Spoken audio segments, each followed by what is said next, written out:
getting resistive forces. I'm Cameron. I'm Hanaan. And I'm Anna. And this is our presentation.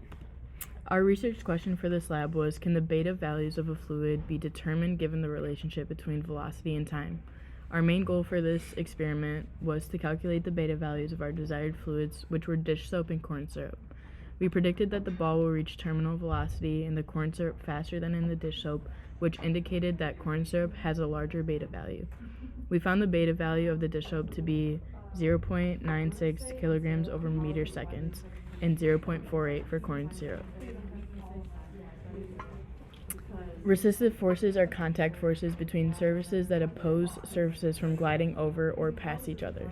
In fluids, viscosity is the resistive force.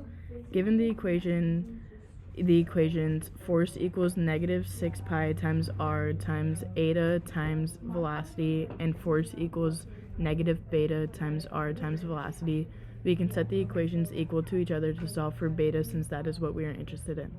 For our system schema, we have the ball having a contact interaction with the fluid and a gravity interaction with the earth. So for the free body force diagram, there is a force of gravity acting straight down on the ball and the force of viscosity going up as the ball travels through the liquid. For our experimental design, we tested by dropping a metal ball bearing with an R value, or radius, of 5 millimeters into graduated cylinders filled with the fluids being investigated. In this case, our dish soap, which is blue in the indicated figures, and corn syrup, which is clear. The movement of the ball through the fluid was tracked using Tracker, which is a tracking software.